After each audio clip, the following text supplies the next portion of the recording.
everyone. Hi Alistair. Hi Richard. Hope you're keeping well. There we go. We're in for another fun afternoon of ukulele. So we're going to do a bit of autumn leaves today. Quite excited about this one actually. I've been meaning to do this one for some time. We're going to look at major 2-5-1 progressions. Don't worry if you don't know what that means yet. And minor 2-5-1 progressions. We're going to look at how to strum this, some really interesting shapes that we can use, and some kind of simplified ones as well. And we're also going to look at some lovely kind of almost like bossa nova-esque finger pick techniques, which will sound really, really nice on this one as well. So we'll just wait for everyone to arrive. Let me know how you're getting on. Let me know how your week's gone. How's the sound levels, guys? Can you hear the uke okay?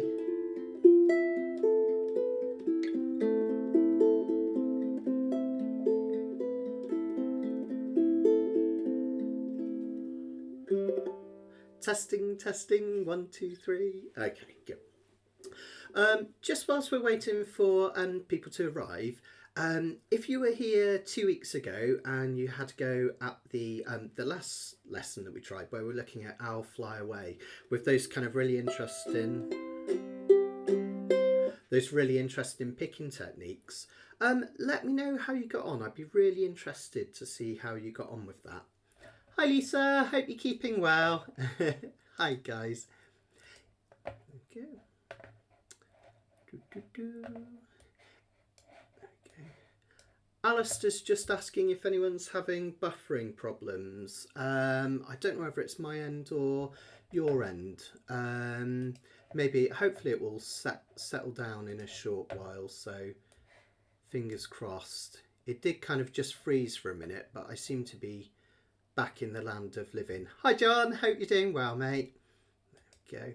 So fingers crossed it's not too bad. Let me know if it gets particularly bad and I'll see if there's anything I can do. But fingers crossed we should be okay.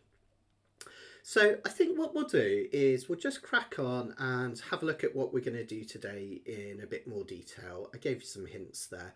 And then we'll have a look at the first sheet and kind of go on from there.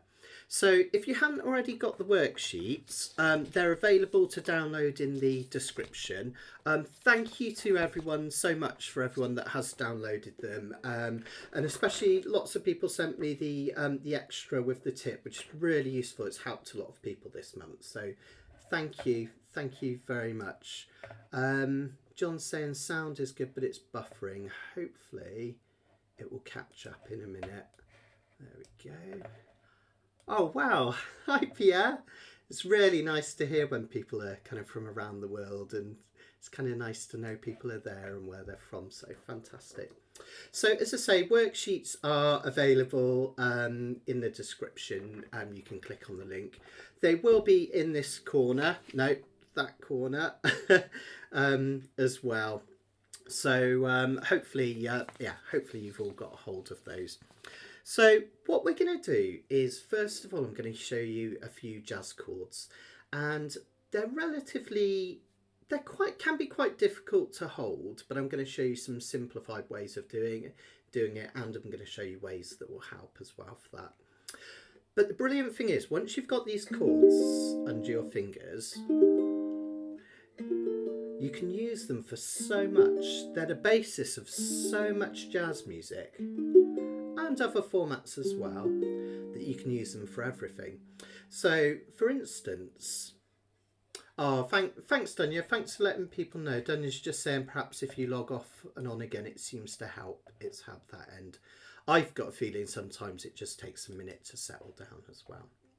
So looking at these chords then, don't worry, I'll explain them all to you in a minute, what they are and how to do it. Hi Steve. But you can make loads of different jazz songs just from these two progressions. So the one we're going to look at today is Those Falling Leaves of Red and... I've forgotten the words, hang on, that's embarrassing. I tell you what, I must have performed this about 100 million times and then I always forget the words as I go. Here we go. The falling leaves drift by my window those autumn leaves of red and gold. And you'll notice the next bit as I do exactly the same progression. I see your lips, those summer kisses, those sunburned hands I used to hold, and so on and so forth. Now if I play exactly those same chords, but I start from a G minor 7, fly me to the moon and let me play among the stars. Let me know what life is like on Jupiter and Mars. These progressions, they're like the bedrock of most jazz pieces. I was going to say we're not necessarily talking bebop, but actually bebop took these classic progressions and then created new melodies along the top. So even bebop, actually, we can use them for just about everything. So let's take a look at them first, okay? And let's kind of dig into what's happening here. I know some of you might have already done this in one of my earlier videos, but I always think it's really good to go over things a few times anyway, so it's not a bad thing at all.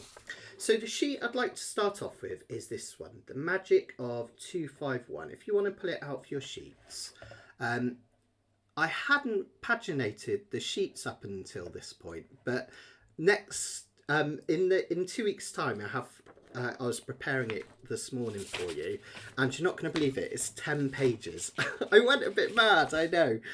So I'm actually going to paginate the next ones to make it easier, so I can actually say page 1, 2, 3 and 4. But here we are, this is like page 2 in your sheets. So the way I want you to think about this is 2 different progressions. Now, even before we play them, let's have a look at what's going on. We've got that major 251, which is all the kind of bluey, purpley coloured chords if you print it out in colour. If you're in black and white, it's the first 3 chords.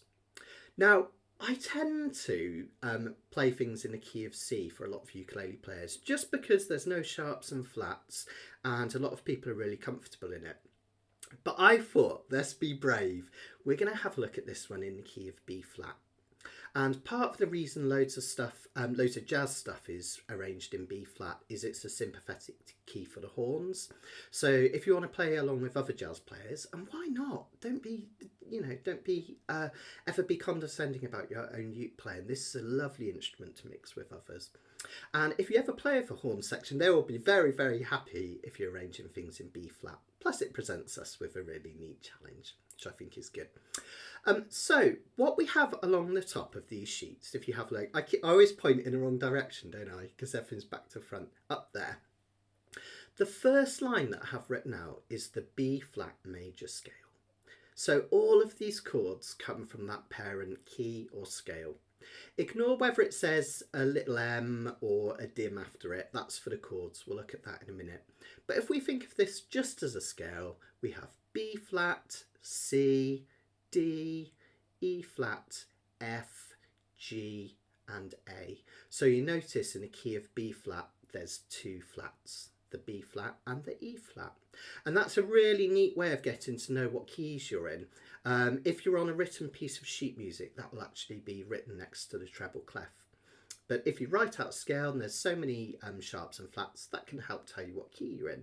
C major has no sharps and flats, F has 1 flat, and this one, B flat, has 2 flats. So that's the major scale. And all of the chords are literally constructed by taking certain notes out of that scale and piecing them together.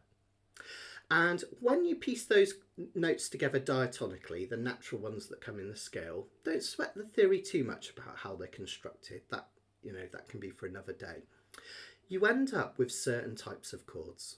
So notice those numerals along the top. We call those, we can call them Roman numerals, but we can also call them the Nashville numbering system. And that all goes back to Nashville. And you know when kind of old time players would get up on the Grand Old Opry, and they'd often play with something called a scratch band, where musicians might get together that have never played before. These Roman numerals were kind of shorthand for telling them what chords were coming up.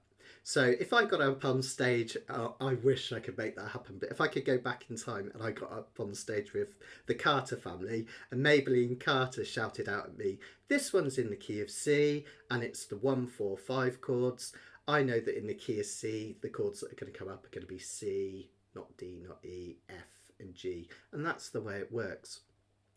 So notice that we have something called a 2-5-1 progression. That just means from the major scale, the one that I just read out, we're going to play a chord based on the second scale degree. That just means C. We're going to play a chord based on the 5th scale degree. That's the F. And then we're going to play a chord on the 1st scale degree, which is a B flat. And these chords are always either major or minor chords or something called a diminished chord. And you can see along the top there, the first one's a major. If there's no letter written after it, just presume it's a major, right? Next one's a minor, C minor, another minor for 3, D minor, a major for 4, E flat, another major for 5, F, a minor for 6, G minor, and then the last one, the 7th, is something funny called a diminished chord. And all we're going to do is we're going to play those chords and we're going to turn them into 7th chords. That just means instead of just having the boring 1, 3, 5 triad that a major chord's made out of, don't worry if this is all over your head for now, it doesn't matter. We add the 7th note as well. All that means in long and short is instead of playing a C minor for the 2 chord, we're going to play a C minor 7th, okay? And let's do it. It's easy peasy lemon squeezy, this one. We're just going to take our index finger, we're going to hold it across the 3rd fret. Remember, as much as possible, try and get this bar as close to that metal fret on the right as possible. So we don't want it here. If you do that, have a listen. Ah, it doesn't sound great, right? But if I play it here, right next to the bar, a nice clear chord. Something else that you can see I'm doing there, I'll quite often double up on fingers to add pressure. I've got little baby fingers, even though I've been playing years, I've still got small hands, so they're not the strongest hands. And I play with high tension tenor strings, so they're quite hard to press down. So a little technique that I've done, and many ukulele players will do, when they're just doing a single bar, you can literally just add that second finger over the top and help to press to create that pressure. And also, one final thing, I'm going to nag you about this every live lesson. You've probably got the hang. You've probably noticed that I do this all the time anyway. Make sure that uke is up at 45-degree angle, not 90, like this or like this, 45 degrees. That's really important for these bar chords. Look how naturally I can place that finger over that fret. Look what happens if I play it horizontally. It's either a really horrible angle or I've got to get my arm into a really unnatural position. So that's why we always go for this 45 degree. Okay, so that's your C minor 7. That's the 2 chord in a 2-5-1 progression. Just means based on the second position of the scale. Let's have a look at next one. Next up we have the 5 chord. That just means in B flat. It's based on the F, the 5th scale degree. This one, if you have a look at the dots on the diagram over here, the F9, notice that it's actually only one note different from the C minor 7. The only note that's changed is the note on the G string is moved over. And that's the reason why I play this F9 rather than say an F7. Because the F9 is only one note difference, it sounds smoother when you play it. And that's often referred to as voice leading, when one of the notes from this chord positions itself really nice into one of the notes from the next chord. This F9, there's loads of different ways you can play it, so I'm going to show you each one. Traditionally it's taught using 2 fingers, the index finger and your second finger here. I'm going to show you why I hate this way of doing it. You can probably kind of tell already in some ways, but that's one way of doing it. So you're barring the bottom 3 of the, let's go into the close-up. Barring the bottom 3 of the 3rd fret, and then the top string there, the G string nearest my nose of the 2nd fret. Really important to note that because these 3 are being covered by this finger only needs to put pressure on that G string. Don't feel you have to wrench it down. It only needs to put pressure there. And that's a really common concept with all of these chords. Now, that presents a slight challenge. The trouble is, you could probably tell already, if you have a look at my fingers when I relax them there next to the frets, this finger is longer than this one. And this one's got to cover the whole fret, and this one's only got to cover 3 strings. So there's 2 other options you can do, actually 3 altogether to help with that. You could use your 2nd and 3rd fingers, because your 2nd finger is longer than your 3rd finger, right? That would be one way of doing it. Let me come in close. So just like that. Remember, you're only putting pressure on this note here on this string.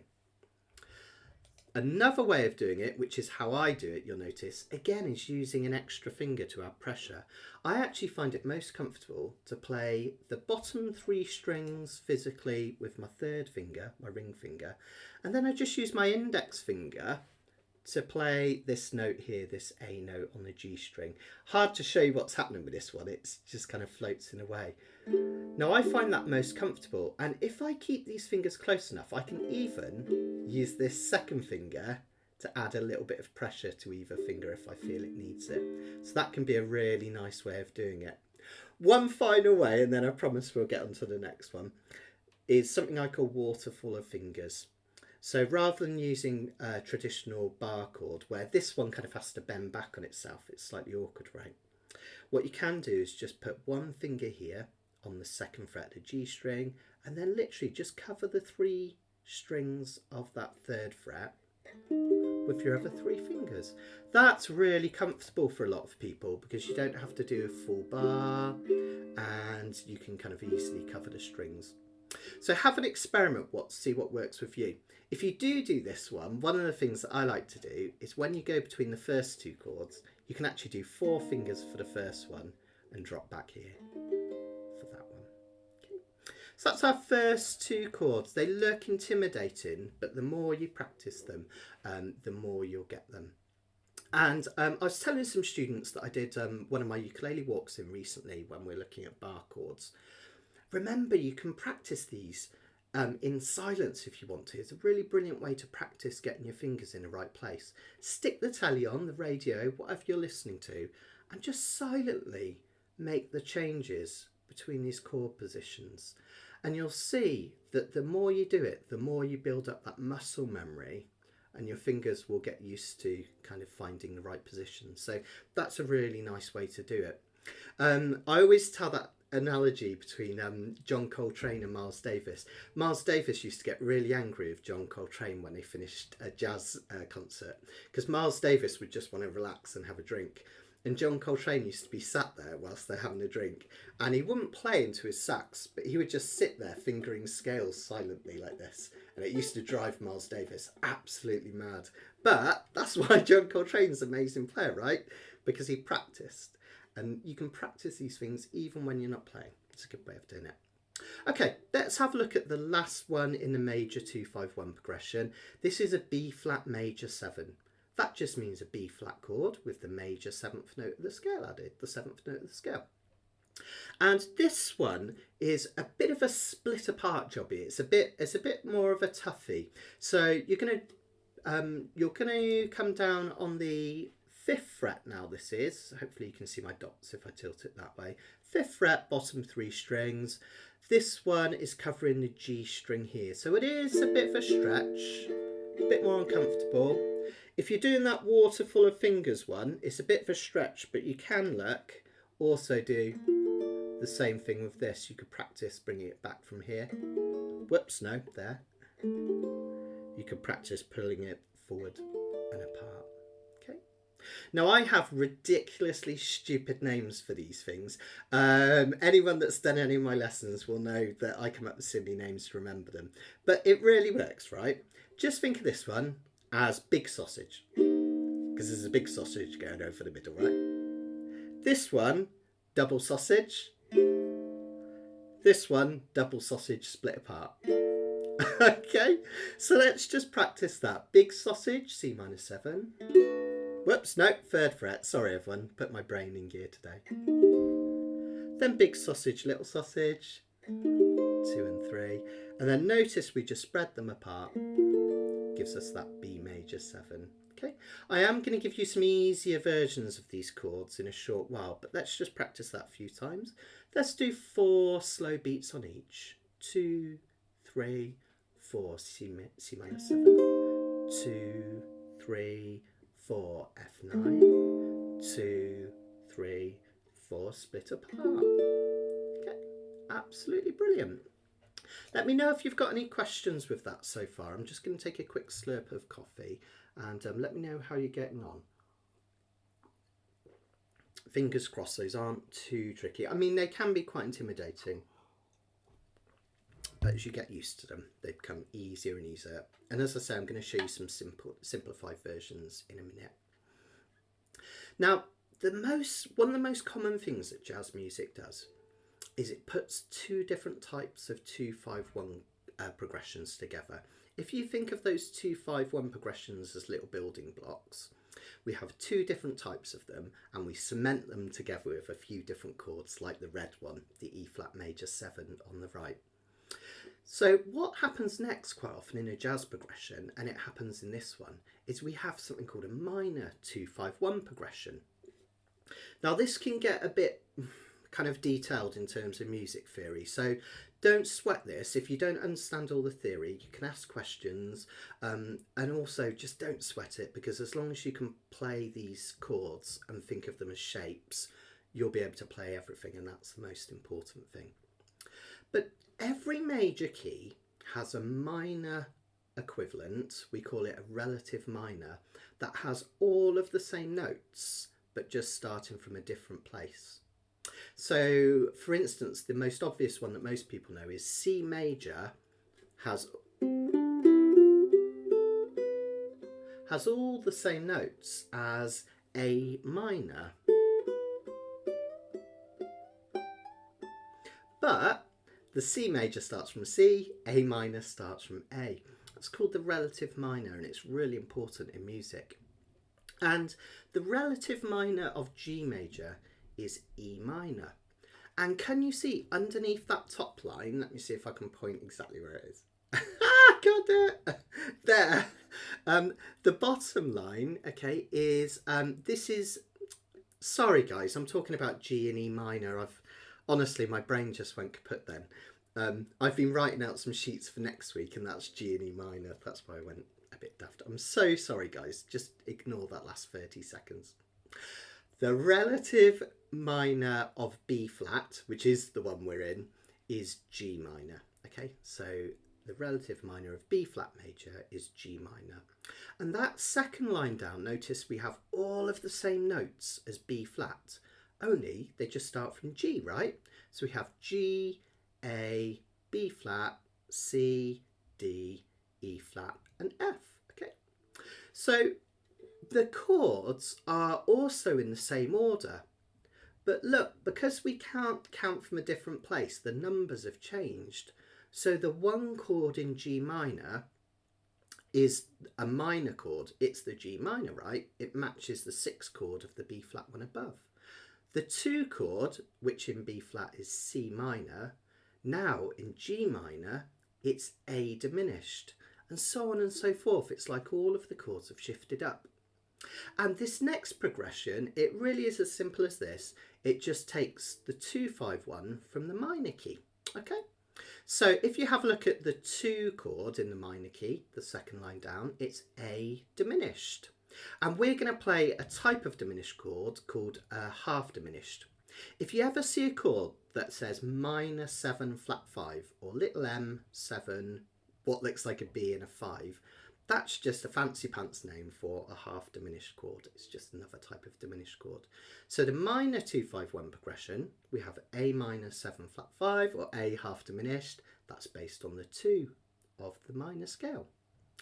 Then we have a D7 flat 9. Don't worry about why it's a flat 9. It's just something interesting to do with the melodic scale that jazz players use. Honestly, don't worry about it. But notice it's based on D, the 5th of the minor key, if you look above. And then finally, we have a G minor 7, and then if you have a look above, that's the same as the 1, isn't it, of the minor key.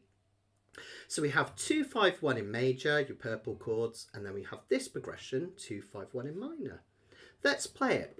Now the first chord is crazy. It looks exactly the same as one of the chords in the purple progression, the major 7th progression, and it is. It's exactly the same chord, but it has a different name. This happens loads in music where you get 2 chords that end up with the same name and the same shape. Sorry, 2 different names but the same shape. It happens all the time. We know a famous one, don't we? C6, no fingers at all, can also be called A minor 7. If you've ever wondered why that is, it's just because they start from a different place but end up the same. A C6 chord is a C chord with the 6th note of the C major scale added, which is A. So instead of playing that, we play that. That's how we get to C6. An A minor 7 is an A minor with the flat 7th from the minor, don't worry about this for now, but the flat 7 of the minor scale added, which is a G. And to turn this A minor and add a G, we just play this G note here. So an A minor 7 comes from this chord and ends up like this. And a C6 comes from this chord and ends up the same. And exactly the same thing's happening here. We've got 2 chords, different names, but the same shape. Now, rather than thinking, oh no, that's a nightmare, think of it as a brilliant thing, right? We've got less shapes to learn. That's cool, right? It's like 2 for the price of 1. So this is our big sausage, little sausage. You can see why I'm coming up with these stupid names now, okay? Which is the same as the F9, okay? Remember, you can do it this way. There it is. Or you can do it this way. Or, oh, I find that hard, you see. Or we can do it this way, which then comes out nice and crisp. So lots of different ways of playing that chord. Then we've got this D7 flat 9. It looks like a diminished chord. Now, a lot of people get really worried about this chord and think, oh my goodness, it's 4 fingers, I can never do that. But there's a really easy way to do this chord shape and get it right every time. What I want you to do is play a G chord. You know your bog standard G major chord down here, okay? Play that chord, but move every single finger towards your nose, so upper string, okay? So we're basically playing a G chord on the top 3 strings physically. And then all we need to do then is add this little finger here, and we have that lovely 7 flat 9 shape, right? So rather than trying to get all 4 fingers down at one time, which can be kind of tricky, right? Even I find that tricky sometimes. What you can do is do it one of 2 ways. Put a G chord on the top 3 strings and add that finger. Or as I tend to do, put your little finger down first and then add the G chord on top. Then suddenly, voila, a really scary, intimidating looking chord is nice and easy. And finally, this progression ends on a nice simple one, a G minor 7, which is a mini bar of the bottom 2 strings here. And then we take this finger here and we place it up here, the 2nd fret of the C string, okay, like this. So I'll stay in this camera shot so you can see it clearly. Let's do the minor 2-5-1 progression, the ones in green, okay? We have A minor 7 flat 5, big sausage, little sausage, D7 flat 9, 4 fingers, and we have G minor 7 down here, okay, down in the corner. Fantastic. So, believe it or not, that's it. You can play loads and loads of songs just using those progressions. It's mad, right? Tricky to do, but once you've got it, you can do all sorts, which is absolutely amazing, right? Now, there's one more chord in Autumn Leaves, and that's that E flat major 7, the bright red one that you can see. And I just want you to think of that as the cement that glues these 2 progressions together. Okay, it's kind of an arbitrary thing. It's just that I forget the guy's name now that wrote Autumn Leaves, Jacques Prévert, I think, wasn't it? When he wrote this, he just decided that that chord leads beautifully from one progression to the next. Okay, so it just happens to work in Autumn Leaves. Funnily enough, as I said earlier, Fly Me to the Moon does exactly the same thing, so it's a common thing to do. Let's practice all that together then, guys. So we'll get playing the tune in no time now. So we're going to do C minor 7 big sausage, 2, 3, 4. Count to 4, and then we're going to play an F9. We're going to split it apart for B flat major 7. Then notice this E flat major 7, all you need to do is drop this one, that finger that's on the 5th fret, down to the bottom string, the A string. Then we come back, big sausage, little sausage again, 4 fingers, D7 flat 9, and G minor 7 here in the corner. Let's do that really slowly with some words so you can see it's actually making a tune. Here we go. Come in on the word leaves, so it'll be the falling leaves.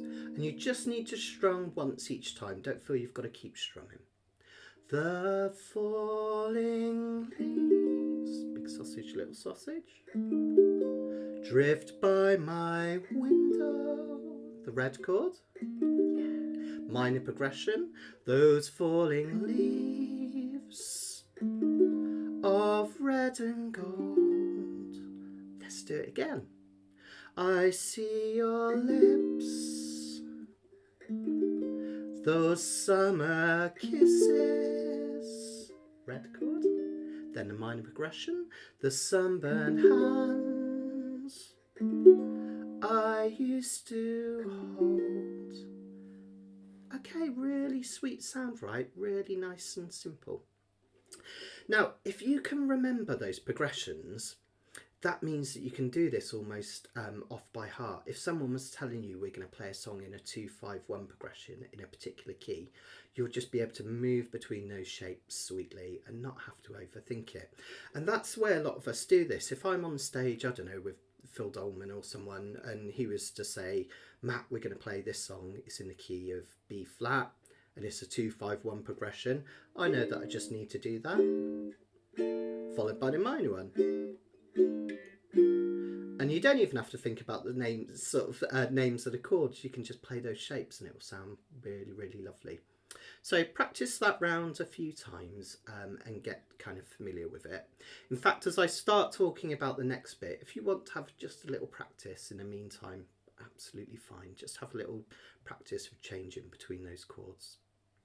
Now, as I say, jazz music is really formulaic. People think of it as a really kind of scary, intimidating thing, but it's actually quite formulaic. And songs like Autumn Leaves tend to just put these progressions together again and again and again in different orders.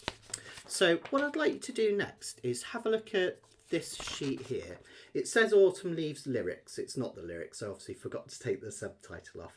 But this is the order of those progressions. I'll talk you through it in just a minute. So just fish that one out if you can. I'll turn to the right one on the screen as well, so you can double check that we're on the same page, figuratively and literally. Okay. So you might want to have this sheet handy just so you can look up the chord shapes as you're doing this, so you're not kind of flying blind. But what we have here is like a road map of Autumn Leaves. It shows you how these chords fit together in what order. And it's really simple, okay? What we're going to do is we're just going to play each progression through as they're written, okay? The top ones, the lines going horizontally across, just tell you the chords that are in each of those progressions. So the major 2-5-1, C minor 7, F9, B flat major 7, or easier to think of them, big sausage, little sausage, spread apart, right? And then your minor is the last one that we just did, okay? And what we do is we piece them together in different orders. So the first thing we do is the major progression. Let's do it. Okay.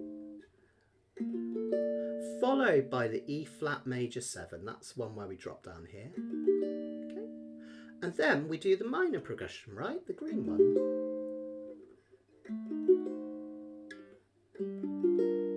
Next thing we do is the major progression again. Big sausage, little sausage. Big sausage, big sausage, little sausage. Split them apart. Then we've got another E flat major 7. Move this one down. Then we've got a minor progression. And we go down. That takes us to the 4th one down. The next thing we do is just a minor progression. Let's do it.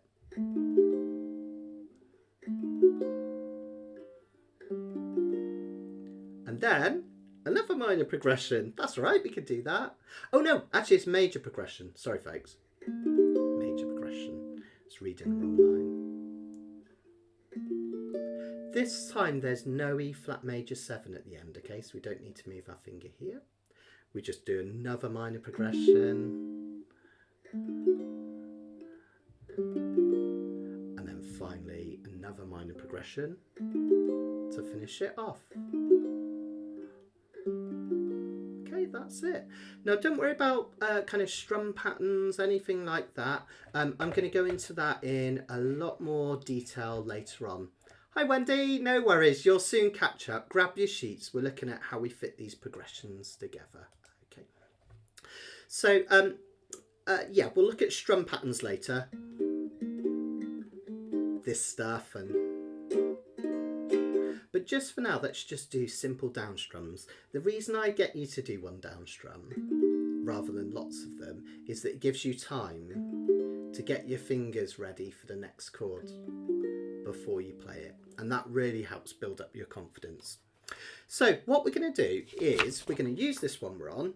We're literally going to play the whole thing from top to bottom. You don't need to worry about the lyrics because I'm going to sing them badly over the top to see if I can put you off, or just because I can't sing it well. And let's see if we can piece it all together just following those progressions, and you'll see how formulaic it is. Get your C minor 7 ready, your big sausage. Here we go. Come in on the word leaves. The falling leaves drift by my window, E flat major 7, a minor progression. Those autumn leaves of red and gold. Then we've got another major progression. I see your lips, those summer kisses, a minor. Those sunburnt hands I used to hold. Now another minor. Since you went away, the days grow long. A major. But soon I'll hear a winter song. No red chord this time. Another minor. But I miss you most of all, my darling. Find me another minor. When autumn leaves start to fall. You've played it! Woohoo! You can do it, okay? Don't worry if your chords are a little bit kind of not quite clear at the moment. We'll perhaps have a look at little tips there to help you with your bar chords in a little while. But just try it the best way you can and piece those together. Now, for anyone that's not quite as confident, and that's absolutely fine, it took me a while to perfect these, I've got some alternative chords which I'm going to show you now. Hi John, no worries, don't worry, you'll soon catch up, okay? We're just going through the progressions that make up autumn leaves. So let's find the alternative chords section. I'll put it on here so that everyone can see it. Where is it? No, I've gone past it. It might have been right at the start. Sorry guys, let's find it. Here we are. Now, here's your alternative chord sheets. These, as you'll notice, are much easier chords. Now, those of you that were here right at the start, when we had this sheet, let me just go back to it for a second because it'll make more sense. Remember that all of these chord types are based on that 2-5-1 progression from major or minor. And I said to make them sound more sophisticated, let's play them as seventh chords. It's like a C minor 7 instead of a C minor, and a B flat major 7 instead of just a B flat major. Okay. Now, you can play them as the more simple 3-part chords. So that means rather than a C minor 7, just a C minor. And they still work, okay? The whole progression works. It just sounds a little bit less jazzy. There's nothing wrong with it at all. So if you're really struggling with these chord positions, but you want to play the song and you want to get into the theory and how it all fits together and the picking patterns later on, these are some easier versions of the chords, okay? So I'll just go through one at a time, just dead quickly, and then we'll whiz on to the next bit. So C minor minor 7, to be honest, it's only one different from, C minor is only one different from C minor 7. We're just dropping down. Sounds daft, but to a lot of people, a 3-string bar is a lot easier than a 4-string one, just because there's less pressure required. So that's just C minor. Instead of big sausage, little sausage, F9, we can just play an F7. It's another form of dominant chord. So that would be like an F chord with this finger here added to the C string. Actually, we can actually play a B flat major 7 rather than just a B flat, and there's another easy way of doing it. It's kind of like we're walking down the stairs, right? We're coming from 4 to 3 to 2 and then off. So from nose to toes, 4, 3, 2. Another way of thinking about it, like an E minor moved up towards your nose, right? And then finally, instead of E flat major 7, we can just play an E flat, 1 finger here, 2 fingers here. Whoops, that's better. And then the minor progression, the easiest A minor 7th in the world, no fingers at all. D7, we could do a really simple Hawaiian one, 2 fingers, and then G minor 7, same as before. And just to prove that it works and we're not being kind of crazy, we're not taking a sledgehammer to the progression, I could sing, those autumn leaves drift by my window, those autumn leaves of red and gold. Okay, still works, just has slightly less sophisticated sound. So if you're struggling with these really complex chords, try those. It's absolutely fine. I'm going to show you why it's cool to aim towards those tougher chords, these ones here if you can. The cool thing about this, and with any movable chord, is that you can change key really easy. If we know the one chord, the one that the key is named after, is the 3rd chord along, right? Not this one, not this one, but this one. B flat major 7. So if we do that progression we're doing at the moment, it's in the key of B flat. Now, if I move up 2 frets, do exactly the same 2 frets higher, the note that's 2 half steps higher than a B flat is C. So I can do exactly the same thing. Okay, exactly the same shapes. And I'm playing Autumn Leaves in the key of C. I could go 2 frets higher again. And I'm playing Autumn Leaves in the key of D. So it's a really kind of movable thing which makes it really easy. So that's kind of one of the benefits of doing the bar chords later on if you can aim towards it. Okay. So let's have a bit of fun with it. Let's strum through the song.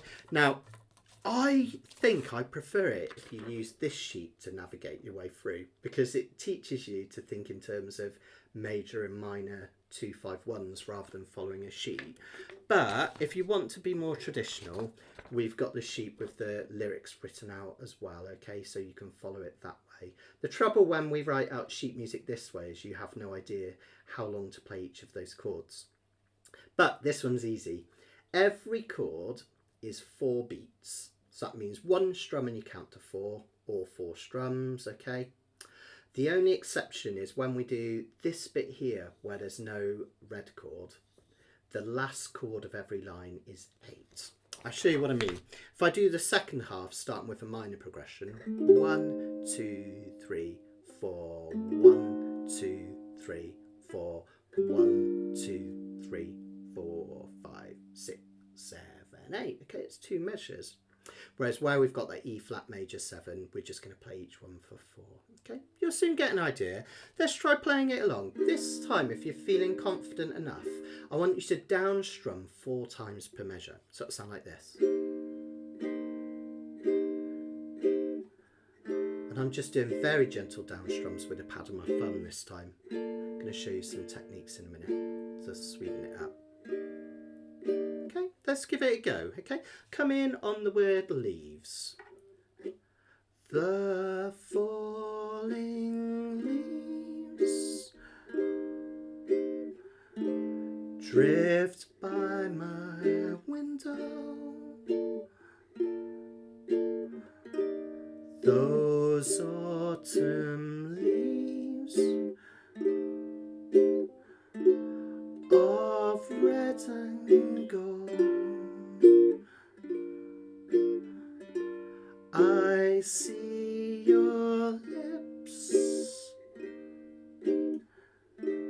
those summer kisses, the sunburnt hands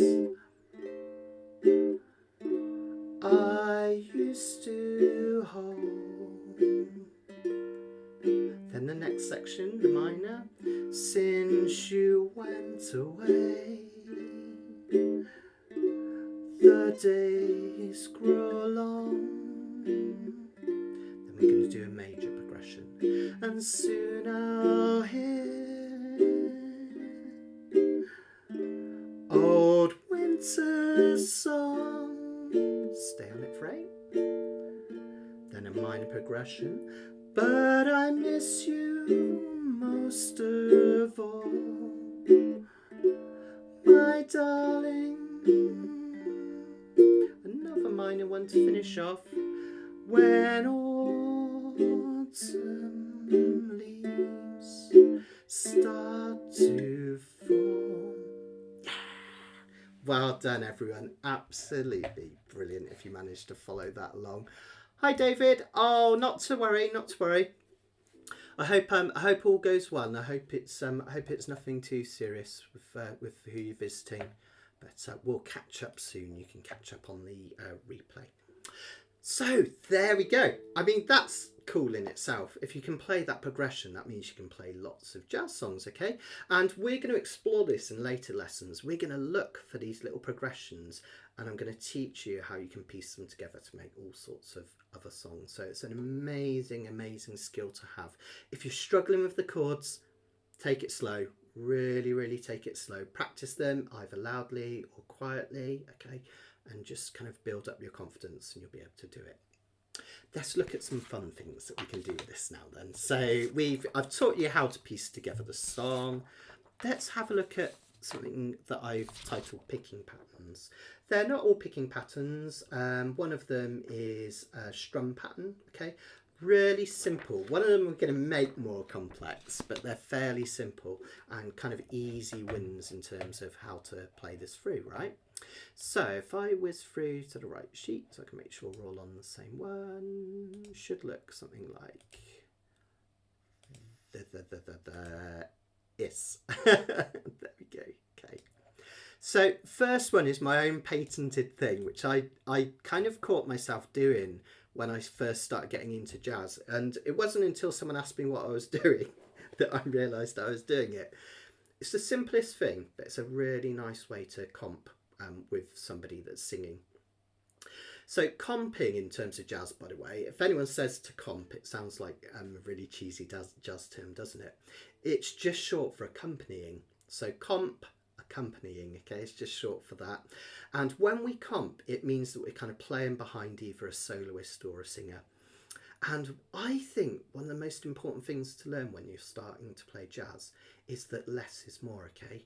I find this, if you strum it kind of, those falling leaves,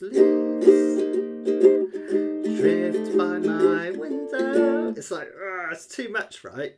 Sometimes the simple stuff sounds much more effective, and when we comp, we try and do the singer, whether it's ourselves or someone else, a favour, but just kind of dropping into the background. But there's a way of making that comping sound nicer, and the first one that we're going to look at is this thumb and nail strum. What we're going to do in effect, let's just do it with a C minor 7, just that one finger, because it's a bit less to squeeze, okay? What you're going to do in effect is you're going to strum first with the thumb. I'll talk about that in a second. That's your black line going down. Then you're going to strum down lightly with the nails of your strumming hand, okay? Now, here's the detail, right? When we strum down with the thumb, and I've mentioned this before in other things, what I like you to do is get this thumb almost at a 90-degree angle, or we can do another 45-degree angle about there. What I'm getting at is I don't want it flat like this, and I don't want it kind of crazy bent back. It's kind of just somewhere in the middle. The reason is, then, if you have a nail, you don't have to have a nail, but if you have a nail, it's going to be the very middle part of that nail that's going to come over the strings. Notice I'm strumming roughly where the body of the uke meets the neck, which is the sweet spot. It's warmer up here. If I come back here, brighter. So we want a nice warm strum. Okay.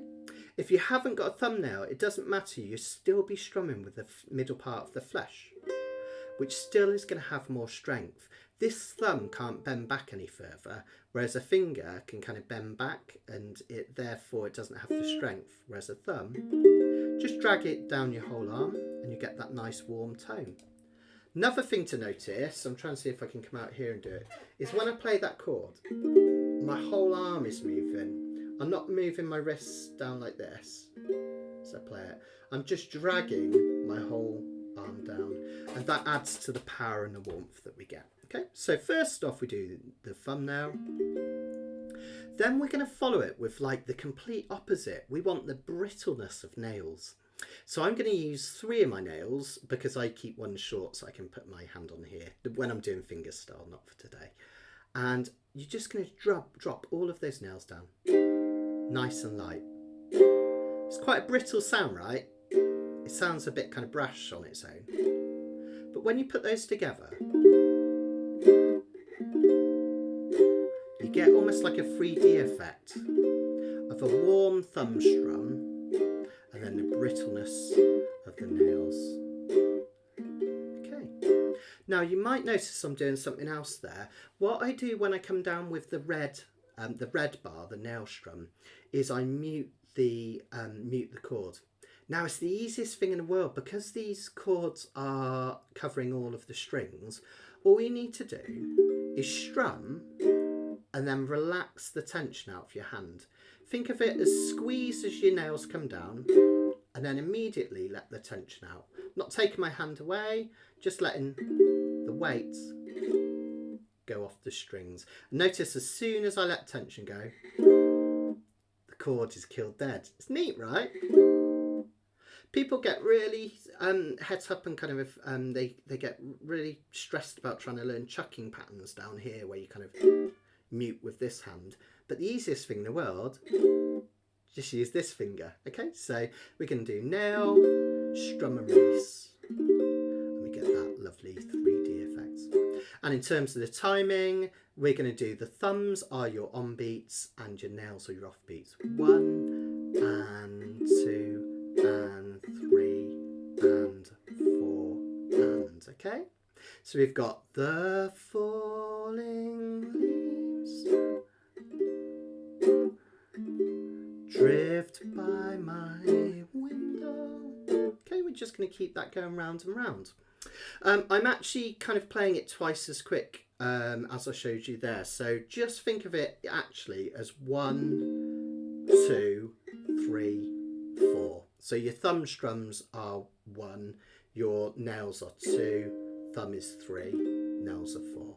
1, 2, 3, 4. 1, 2, 3, 4. Nice. Should we have a go? Let's have a go. Let's try it. Let's try a verse.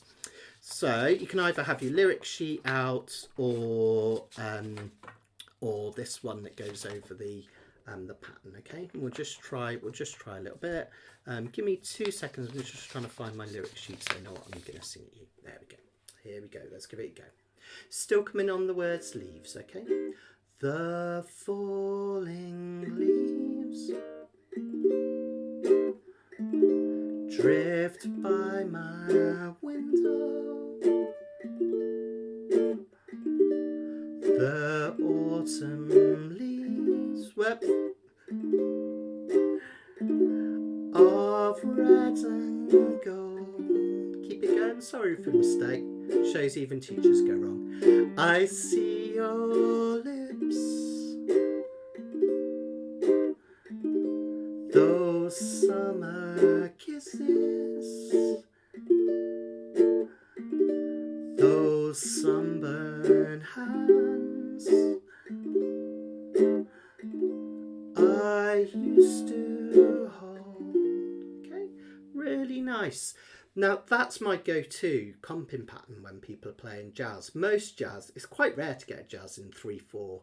Sometimes you get them 6/8 timing, but most what we think of as modern jazz, anything from kind of 40s onwards, tends to be 4/4 common time. So 1, 2, 3, 4, and you can just play that pattern over the top. It fits really beautifully. So that's like my go-to strum. And notice it just kind of sits in the background, but rather than being the same thing 4 times, we kind of have that 3D effect. It's almost like one instrument is doing this and another instrument is doing the offbeat.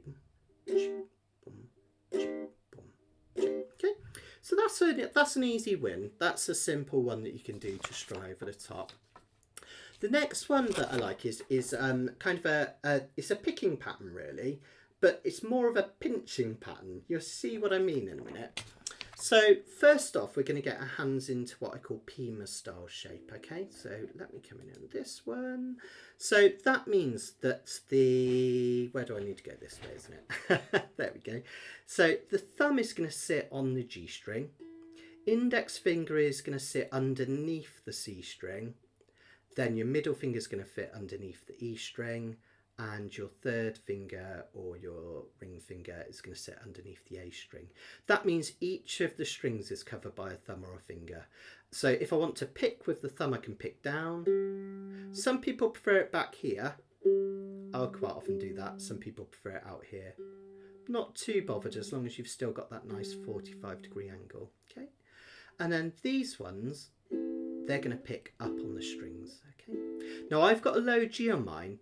So that note is going to sound lower than some of yours, okay? It'd be an octave lower. But you can do this high G, it would just sound slightly pingier. Absolutely fine, okay? That little finger that I don't have a nail on, the reason I don't have a nail is I'll quite often anchor it on the soundboard here, just somewhere kind of underneath the sound hole. It just gives me something to pull up against rather than kind of pulling my whole arm out. But you don't have to have that one on the soundboard. You can just kind of float it out the way and it's absolutely fine. Let's look at the pattern then. The squares, the black squares, are your thumb coming down for a pick. Okay, so that's going to come down on that G string. Remember, yours might be an octave higher than mine. Anytime you've got that red bar, these 3 fingers here are going to pick up on the C, E and A strings. Like that, right? So you're going to do thumb, pull, thumb, pull, thumb, pull, thumb, pull. Okay? It's just a really neat little pattern. Nice. Whether you've got high G or low G, try and really soften this thumb. If I do it too much, it's a bit twangy. So we'll keep it nice and light. Somewhere about there. Let's hold that C minor 7 chord down, big sausage then. Literally can pick 1, 2, 3, 4. You know, I've written out on the sheet as 1 and 2 and 3 and 4 and. I think for today, ignore the ands, just think of it as 1, 2, 3, 4, 1, 2, 3, 4, 1, 2, 3, 4. Isn't that lovely? It's really kind of melancholic and sweet. So we can do that in a very basic way. I'm going to show you how to zhuzh it up in a minute. But we can do it in a basic way by just picking on every beat of every chord. So it'll sound something like this. If you join in on leaves. The falling leaves drift by my window. Those autumn leaves of red and gold. Okay, nice and simple, right? Again, a really gentle way of doing it. Don't worry, we're going to make things more exciting in a minute. We're going to do some fun things. One of my favourite things to do that I do on a lot of jazz pieces is to kind of move that. It's not quite full bossa nova, but it's going towards a kind of a bossa nova feel.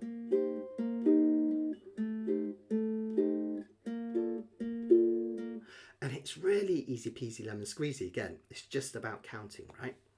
So what I do to do that is I do a thumb strum followed by the pick, and notice I add an extra thumb on the end. 1, 2 and 3, 4. Thumb pull, thumb pull, thumb. That's coming close. Okay. Let's see, there it is, that would be better.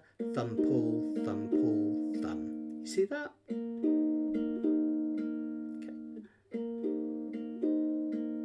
And then when you go to the next chord, because you finish on a thumb and then we start on a thumb, we have 2 thumb picks together. Thumb pick, thumb pick, thumb, thumb pick, thumb pick, thumb. What's the next one? Thumb pick, thumb pick, thumb, thumb pick, thumb pick, thumb, thumb pick, thumb pick, thumb, thumb pick, thumb pick, thumb, thumb pick, thumb pick, thumb. Okay, isn't that cool? It's the neatest little trick in the world, and it sounds really sweet. And all you've got to do is have that in your mind. Thumb pick, thumb pick, thumb, thumb pick, thumb pick, thumb, thumb pick, thumb pick, thumb, thumb pick, thumb pick, thumb. Should we give it a try? Let's give it a try now. It's going to sound really sweet.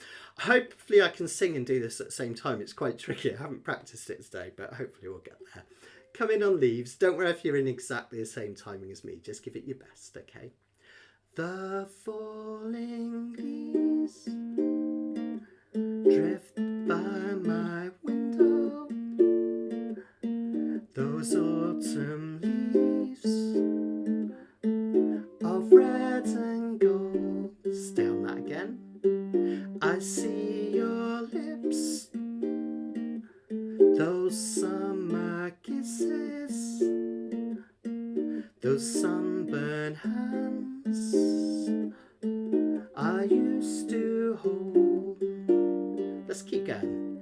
Since you went away, the days grow long. Another major, and soon I'll hear a winter song. Another minor, but I miss you most of all, my darling. When autumn leaves start to fall. Cool, huh? It's a lovely, lovely sound, right? And you can do it on everything. Fly me to the moon and let me play. If you just want that kind of slightly more kind of it's almost like, yeah, like I say, almost like a bossa nova feel. I always talk about Miles Davis just because he always has some really memorable quotes. But he said, when you're playing jazz music, if it doesn't have that slightly Spanish influence, it's not proper jazz. And that's really interesting because bossa nova we think of as a Brazilian thing, but Brazil, Portugal, Spain, it's all in a melting pot, right? So it gives it that kind of ever slightly bossa feel, which is really sweet. So there's 2 brand new techniques to some of you, hopefully. Simple but effective once you practice them, that you can play through with this. Remember, you haven't got to do the hard chords. You can do those easier ones. Take it slowly. And I really mean this from the bottom of my heart. This is a lot of complex stuff. The chord progressions, the orders are simple, but the physics of having to do it's quite tricky, right? So just be really patient with yourself and take that really slowly. Just before I show you one more fun thing, just let me know how you're getting on. So if you managed to do that, let us know in the comments. If you've got any questions whatsoever, I'm here to help. So let me know and I can address that. We'll do a Q&A just like always at the end as well. So yeah. I'm just going to get one more sheet up. You can have a little practice of that in the meantime if you like. And I'll show you one more cool technique which really, really brings this song to life.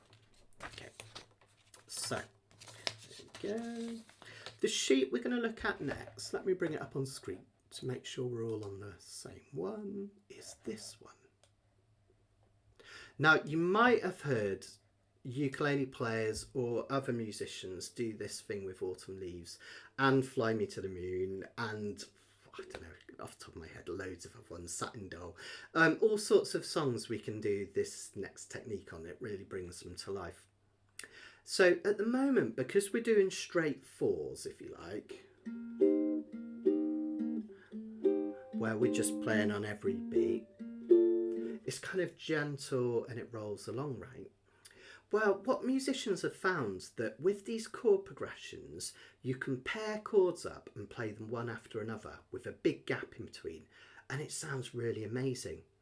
So can you see on this sheet, we've got a set of, you can think of it as a set of melody notes or lyrics, the falling leaves, or you can think it as da da da da. And then notice that the two chords that are written in, the C minor 7 and the F9, they're right next to each other.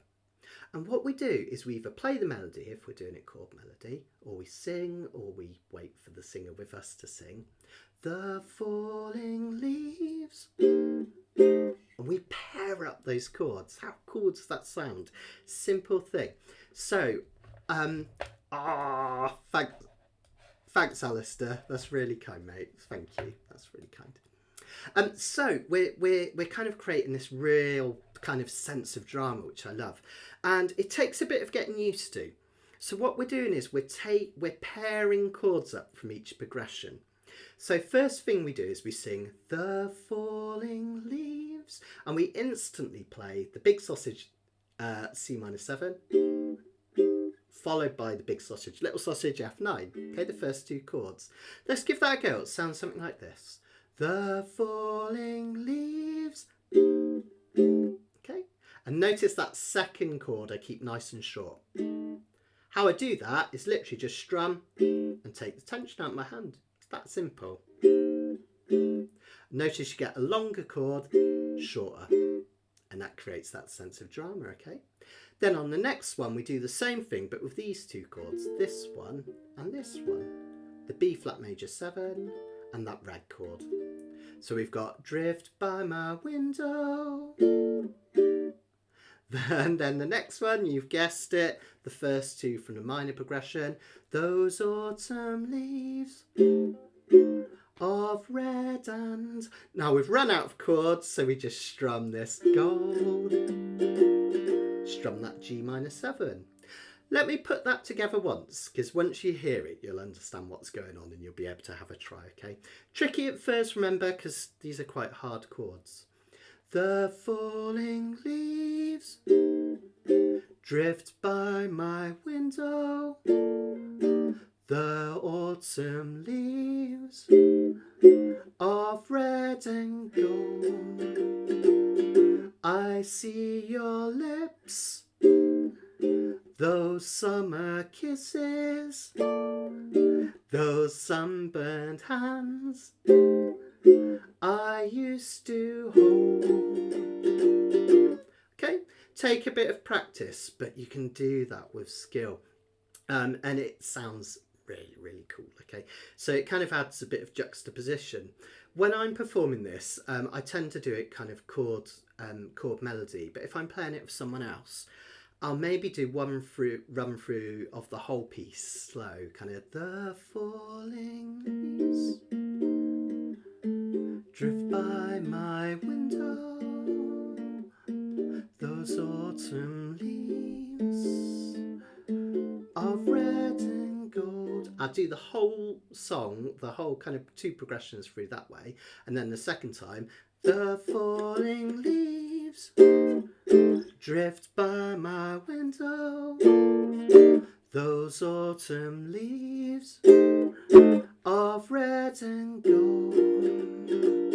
I see your lips, those summer kisses, those sunburned hands I used to hold. Now I strum. Since you went away, the days grow long, and soon I'll hear a winter's song. But I miss you most of all, my darling, when autumn leaves start to fall. Sorry I kept going, I got a bit carried away there, but I wanted to show you how it works. You're creating that juxtaposition. And remember, if there's nothing else you learn from my lessons, when you perform a piece of music, try and do each verse differently. It's more fun for you. It's more fun for the listener. Don't get dragged into a strum pattern. You're going to strum through the whole song, because otherwise you'll get bored of playing ukulele, and whoever's listening to you will get bored as well. So we keep things interesting. Let's finish off then, because I realise I've been talking a lot and I've not really taken any questions yet. Let's try piecing that all together. Now, okay, it doesn't matter if you go wrong, it doesn't matter if you get completely lost, just do what you can, okay? You could even just practice ba, ba, just chucking, so not even playing the chords, just to keep the rhythm with me. And you could try that without even playing any chords, just to kind of have a play through and see how the rhythm can work. What I'm going to do is I'm going to play once through with the chords as they were originally, so this one. And I'm going to do the picking pattern. But if you don't feel ready for that yet, just do a gentle down strum, right? Like that. And I'm going to do the whole sheet like that. Then I'm going to flip to this sheet, which is basically the same thing, but the chords are paired up. And I'm going to do the falling leaves. Okay, so we can have a little bit of an experiment. Should we give it a go? Let's give it a go. You can do this. You can do this. Come on. Okay, here we go. Coming on the word leaves. I'll keep it slow. The falling leaves drift by my window. Those autumn leaves of red and gold. I see your lips, those summer kisses, those sunburned hands I used to hold. Minor progression. Since you went away, the days grow long, and soon I'll hear a winter song. Minor. But I miss you most of all, my darling, when autumn leaves start to fall. The falling leaves drift by my window. Those autumn leaves of red and gold. I see your lips, those summer kisses, those sunburned hands I used to hold. Now just strum up and down. Since you went away, the days grow long, and soon I'll hear a winter song. But I miss you most of all, my darling, when autumn leaves start to fall. Just hands. Hopefully you're all playing along and not just laughing at me. Sorry it got a bit clunky and brash in the second playthrough. I was getting a bit carried away. I think I hit my ukulele a bit too loudly, but I just have fun with that. I just find that so entertaining once you get it, and just kind of so much more fun than just those same old strum patterns. So have a little go at that. Because there's a bit of a time delay for comments coming through. I'm going to finish off there, but I'm going to take questions and answers. So I'm going to stay around at least for another quarter of an hour. So I've got plenty of time to answer some questions. In the meantime, whilst I'm waiting for any comments to come up, I wanted just to tell you about the next lesson. I'm going to try and keep these every 2 weeks now, folks, so it keeps us to a rough schedule. Remember, if you can't make them live, you can watch these back anytime whatsoever, and on my website mattsteadukulele.com you'll find all the previous lessons, so you can watch them as many times as you want. You can watch them back and yeah, have fun with them. What I'm going to do is I'm going to show you some of the stuff from next week, just 2 weeks time, because I think you'll kind of quite enjoy some of this stuff. So we're going to have a look at another jazz number. For anyone that found that tough, this one is going to be a lot more simple in terms of the chords, which is going to allow us to explore some concepts a bit better. And we're going to look at a really old, gorgeous one. John, if you're still there, this is the one that we were looking at, Sailboat by Moonlight. I thought it's such a cool song. I thought it would make a really nice lesson. So, as I told you, I went a bit mad in the worksheets, and I've got 10 worksheets in this next one, which is a bit mad. Oh, Esther's there. Hi, Esther. Hope you're doing well. You're going to recognise this one as well. So, hi, John. Thank you very much. I hope that's your singing you're enjoying and not mine, because I'm not a singer. I'm a ukulele player. So these are the worksheets for next one. We're going to take a look at A Sailboat by Moonlight, but the important thing is, you'll see it in the next page, we're going to deal with this blighter, the circle of fifths, and it's such an amazing tool for you understanding how songs work. In fact, these 2-5-1 progressions, you can actually see, if you look in that bottom left chunk there, you can actually see the 2-5-1 progressions and how they work in the circle of fifths, which will be great. So, yeah, that's a great idea. We'll do a chord melody. Absolutely. You know me, I love teaching chord melody. So I promise that will be on its way in one of the next few. I think that would be really a lovely thing to do. And oh yeah, cool. Brilliant. It's in the book that I recommended. Fantastic. By the way, all this theory stuff is from my, I don't even know where it is. There it is. It's in my ukulele reference book. So this circle of fifths and all these scales and everything is in this. You can get it off my website. It's £20, and it's got everything you could ever need. So circle of fifths is a really good way of kind of working out how songs are constructed, writing your own songs, all sorts of stuff. So yeah, really take your time with it. Sorry, I was getting distracted by comments, not telling you what I was meant to tell. Yeah, so the circle of fifths, it's a songwriting tool. It explains how chords are written and pieced together as well. The thing that I think is really powerful for it is that when you understand how songs work, they're easier to play. Hopefully you got a little bit of that today. Thank you so much, by the way. Hopefully you got a bit of that today. Those progressions, once you see how formulaic they are and understand why they're there, you'll be able to spot them in pieces of music, and it makes it easier to play, right? Because if you know that chord is probably going to be followed by this chord, it makes it easier. If you know whenever you hear this chord, it's going to be followed by this one, you know what comes next. And you know then the next progression is probably going to be this one, right? And that's the power of understanding how all this stuff works. So we're going to really kind of demystify the circle of fifths and not just kind of look into the theory for theory's sake. We're going to show you how this can have really amazing properties that you can exploit in your own songwriting and playing with other pieces of music. So we're going to have a look at, oh, I've made it really small for some reason. We're going to have a look at the circle of fifths, how that works.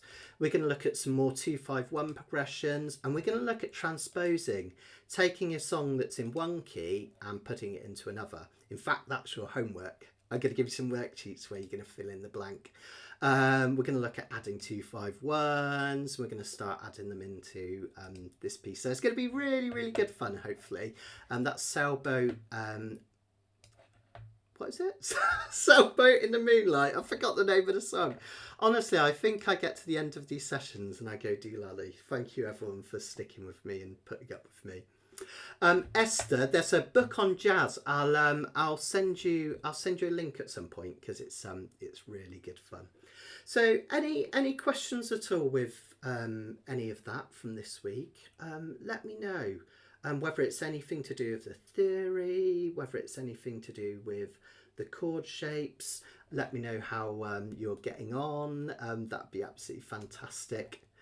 Esther and John are homework twins. I keep because I'm a naughty teacher, I give some of my students the same homework, so it makes it easier for planning lessons. But it's brilliant because Esther and John, they kind of compete with each other, don't you guys? And you can see who's where with the homework, which is really, really good fun. I've actually, if anyone's interested, I've had a couple of cancellations this summer. So if anyone's interested in individual lessons, I do have a couple of regular slots that have just come up. So email me, matt@theukeroom.com, and we can sort something out. My books have been full for literally months and years. So if you want to come and join me with individual lessons, just let me know. Let's have a look here, Lisa. So yeah, cool. Oh, thanks, Lisa. Yeah, so there's lots to think about there, isn't it? And just think, Lisa, so even though those chords, they've got those really, tough names and they're quite awkward to play, once you get them, you can do everything because it's all kind of created using the same chords. So, yeah. And doesn't it sound more rich? It's that interesting thing. You can take a chord progression, let's say 2-5-1 in the key of C. 3-part chords, your standard chords would be, say, D minor, G7 and C. And just by adding those 7th chords, making them a bit more sophisticated, D minor 7,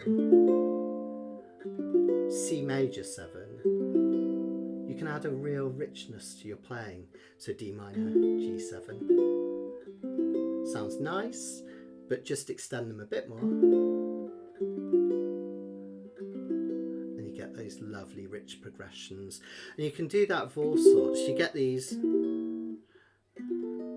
really interesting jazz chords. That's one from Ain't Misbehaving. That's an altered 9th chord, and it just creates that kind of richness which is really super nice. And later on I'll show you how to create all these complicated chords. Some of them aren't difficult to play. We've only got 4 strings. Take a C chord, just a normal C major. In a lot of pieces, not all, but in many pieces, I love the sound of a C major 7 in its place. Okay, slightly more richer, right? It's just adding the B note from the key. But it sounds lovely and easy to do, right? It's really, really cool. Quite often, rather than a C, I'll also play a C6. Which is even easier. So jazz chords don't have to be tough and finger stretches. They can be a bit easier. So yeah. Thank you, Esther. Hopefully not too naughty. Brilliant. Thanks, Richard. It's good to see you again, Richard, even if it's just through text rather than in person. It's really nice to know you're still there and doing well. Hope Wendy's doing well, Richard.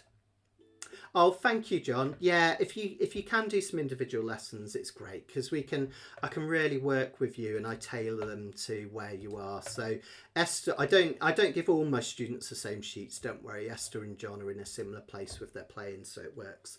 But I can tailor them to where you are, so we can make it as simple or as complex as you like. One last thing, if anyone's still there, I know people are probably drifting away. It's absolutely fine. C11, John, nice. Let me know. I've completely forgotten what I was going to say. I'm so sorry. That's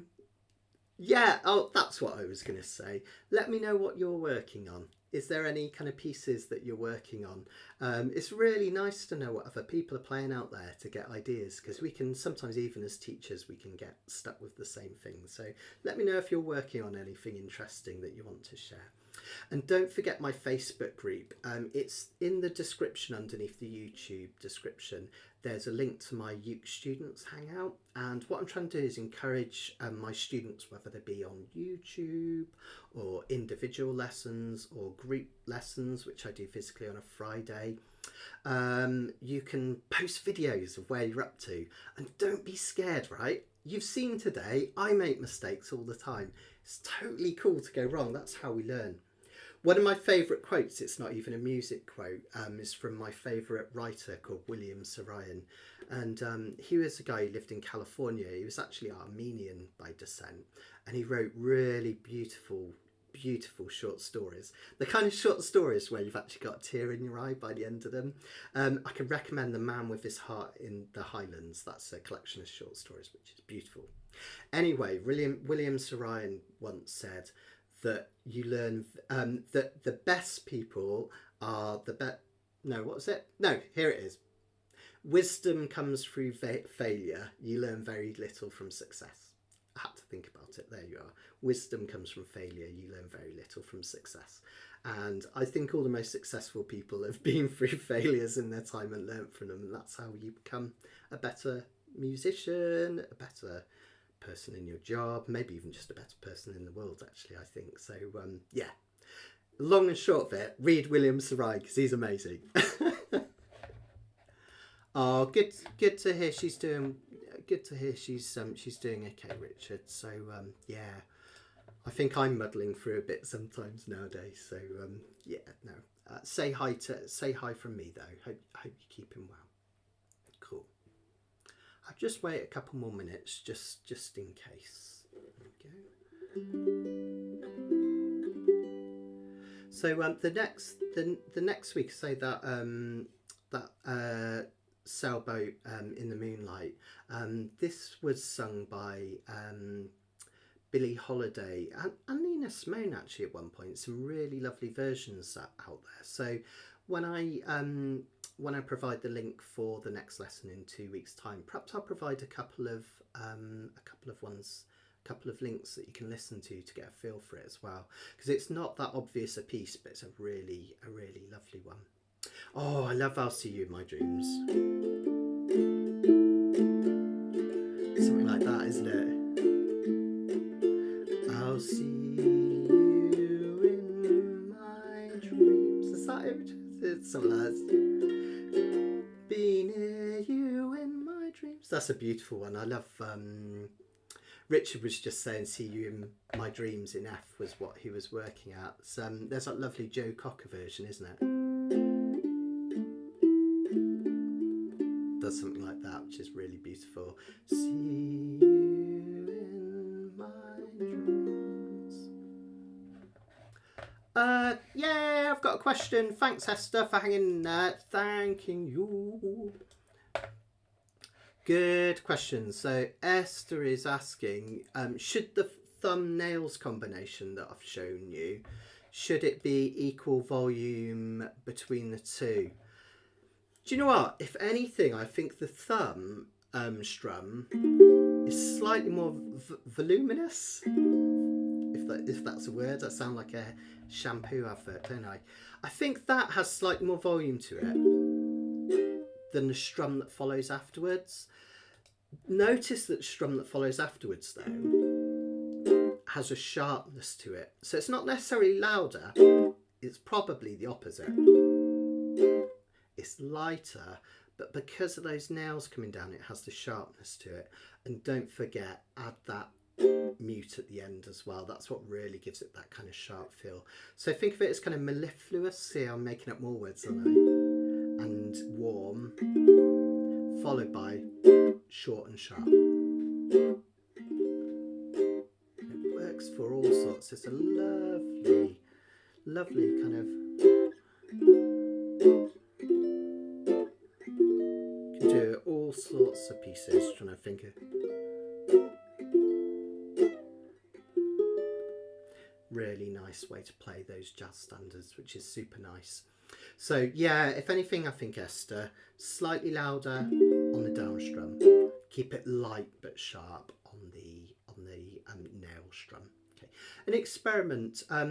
Something that I haven't mentioned before is I will sometimes alter my technique depending on what you come playing on. So if I'm playing on a concert, or particularly a soprano, you can get away with more nail strumming. So I'll kind of probably be a little bit harder on those kind of down stabs. But because this is quite a loud tenor, in fact, it's a super loud tenor, I tend to try and keep it extra light when I come down on there. And I'll do that for everything, even depending on the length of my fingernails. So my fingernails, for me, that's quite short. I actually like them to grow out a little bit more than this. But it's like, you know, when you're a gardener and you have to trim back the plants to make sure they come back stronger. It's the same with nails. You kind of have to kind of file them down a little bit to keep the strength in them. When I have shorter nails, rather than using my thumb for picking out melodies, for example,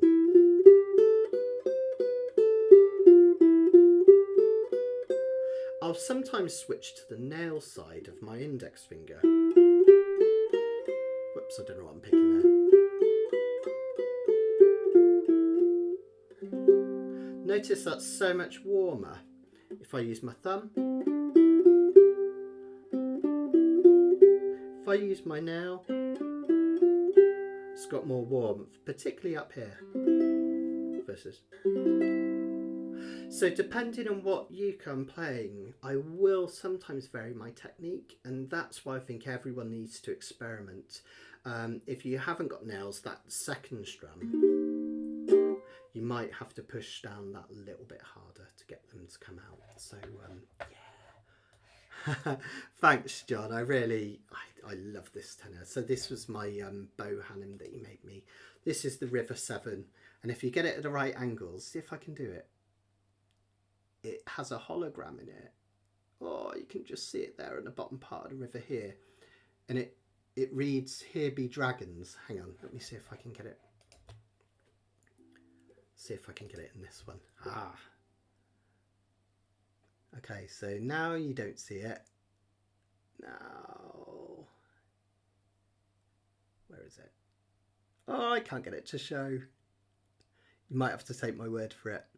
Oh, I can just see it coming through there. Yeah, underneath it reads, "Here be dragons" in Latin. So we're on the Welsh border here. This is the River 7, and this is kind of Bo being all arty, which I really love. This was a surprise for me. So yeah, cool. Esther, you'll have to come to England and then you can play it. I'll get you over here one day, won't I? Absolutely promised. Hey, I think I'm going to sign off now, guys, just because I'm doing that thing where I'm starting to ramble. So I hope you really enjoyed that. Practice hard over the next 2 weeks. The more you practice, the more you improve. Take it slow. Be patient with yourself. Post those videos on my Facebook page. I would love to see them. Please do. Let me know your progress videos. Let me know how you're getting on. That'd be absolutely fantastic. And I'll be back 2 weeks today with another live lesson. The worksheets I'm hoping will go live tomorrow. So they're all done. I just need to put them on PayHip so you can download them, so you can start having a look ahead for that one. And as I say, I'll post a couple of videos so you can get used to the song as well. So take care, everyone. I hope you enjoyed that. I'm going to sign off now, and I will see you next week. Happy uking. Take care. Cheers. Bye.